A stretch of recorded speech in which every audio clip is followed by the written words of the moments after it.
اللہ وحدہ لا شریک لہ والصلاۃ والسلام علی من لا نبی بعد۔ پارہ نمبر 5۔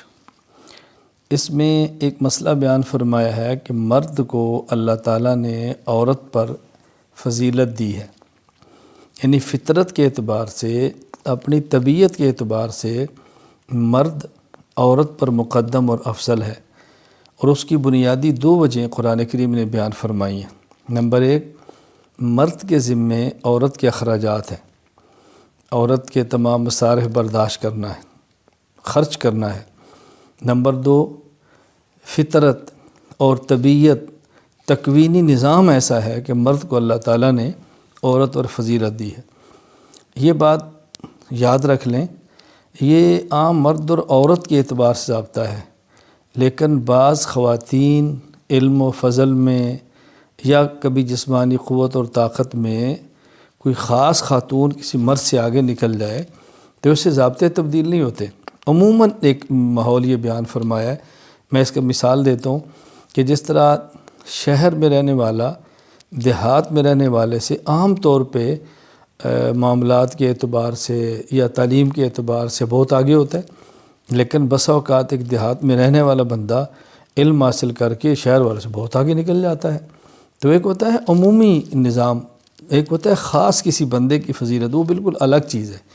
تو بہرحال فطرت کے اعتبار سے مرد کو اللہ تعالیٰ نے عورت پر فوقیت، عظمت اور فضیلت عطا فرمائی ہے۔ نمبر 2، یہاں طہارت کے مسائل بیان فرمائے ہیں۔ مثلاً وضو بھی کرنا ہے، جب نماز پڑھنی ہو، قرآن کریم کو ہاتھ لگانا ہو، یا کوئی ایسا مسئلہ جہاں طہارت کی ضرورت ہو تو وضو کرنا ہے۔ اور بعض حالات ایسے ہیں کہ جہاں پر غسل کرنا فرض ہوتا ہے، آدمی کو احتلام ہو جائے، اپنی اہلیہ کے پاس جائے تو غسل جنابت جسے کہتے ہیں، عورت حیض نفاس سے پاک ہو تو ان حالت میں غسل بھی کرنا ہوتا ہے۔ تو طہارت کے مسائل بھی اس پارے کے اندر بیان فرمائے ہیں۔ اور ایک اہم بات اللہ تعالیٰ نے پوری زندگی میں شریعت پر عمل کرنے کے حوالے سے یہ بات ارشاد فرمائی ہے۔ نمبر 1، اللہ کی اطاعت کرو، اللہ تعالیٰ کی بات مانو، اور پھر اس کے رسول کی بات مانو، اور پھر فقہا کی بات مانو۔ یہ 3 باتیں کیوں فرمائی ہیں؟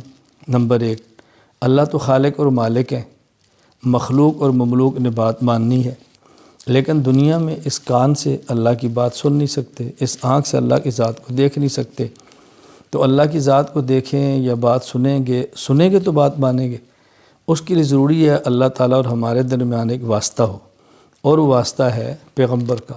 وہ اللہ تعالیٰ کی بات کو سنتے ہیں، کوئی براہ راست، کوئی بذریعہ جبرائیل، کسی کی طرح میں اللہ تعالیٰ القاء فرماتے ہیں۔ اور پھر ہمارے پیغمبر پاک عربی ہیں، ہم اجمی ہیں، عربی نہیں جانتے، اور کوئی عربی سمجھتا ہو تو قرآن و سنت کی تہہ تک نہیں پہنچ سکتا، اور پھر وہ نبی کی بات کیسے مانے؟ اس کے لیے فرمایا کہ فقہا کی بات مانو، یعنی فقہا نبی ہی کی بات کی تشریح اور وضاحت کرتے ہیں۔ اللہ تعالیٰ کی بات کو قرآن کہتے ہیں، پیغمبر کی بات کو حدیث کہتے ہیں، فقہا کی بات کو فقہ کہتے ہیں۔ تو گویا اللہ تعالیٰ نے یہاں قرآن کریم، حدیث مبارک اور فقہ، اللہ تعالیٰ، مصطفیٰ اور فقہا تینوں کو ماننے کا حکم دیا ہے۔ پھر اللہ تعالیٰ نے ایک اور مسئلہ اہم بیان فرمایا کہ سورۃ الفاتحہ میں یہ بات فرمائی کہ مجھ سے دعا مانگو، اہدنا الصراط المستقیم، اے اللہ ہم کو صراط مستقیم پر چلا۔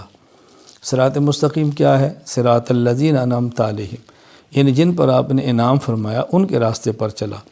جن پر اللہ تعالیٰ نے انعام فرمایا وہ کون ہے؟ اس کا تذکرہ 5ویں پارے میں ہے۔ وہ 4 قسم کے طبقات ہیں۔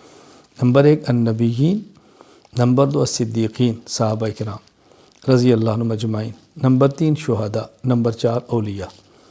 پہلی بات، انبیاء کی بات مانو، ہر علاقے میں نبی نہیں، صحابی کے نقش قدم پر چلو، ہر علاقے میں صحابی نہیں، شہید کے نقش پر کر چلو۔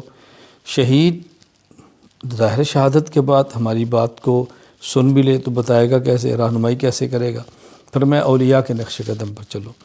گویا کہ جن پر اللہ نے انعام فرمایا وہ 4 قسم کے لوگ ہیں، اور ہمیں چاروں کے نقش قدم پر چلنے کا حکم دیا گیا ہے۔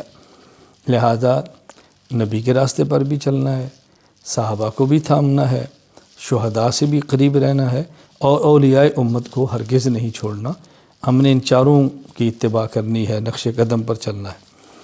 پھر اس صورت میں اللہ تعالیٰ نے قتل کے احکام بیان فرمائے۔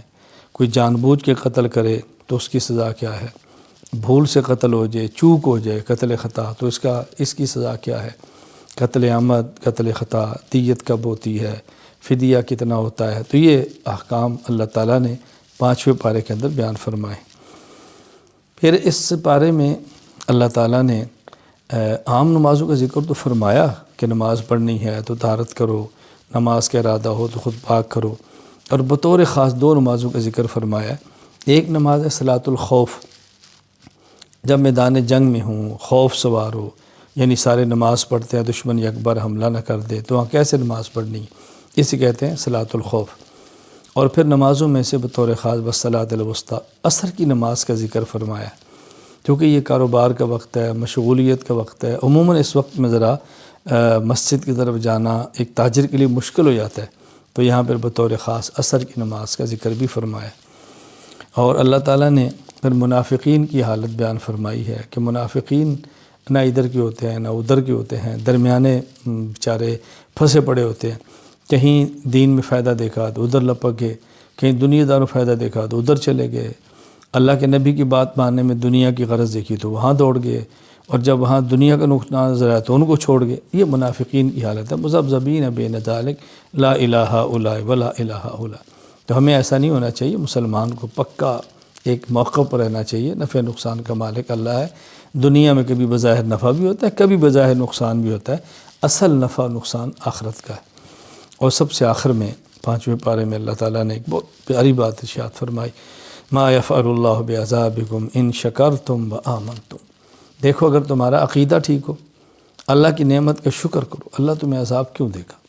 معلوم ہوا اللہ تعالیٰ کے عذاب سے بچنے کے لیے بنیادی طور پر 2 باتیں بہت اہم ہیں۔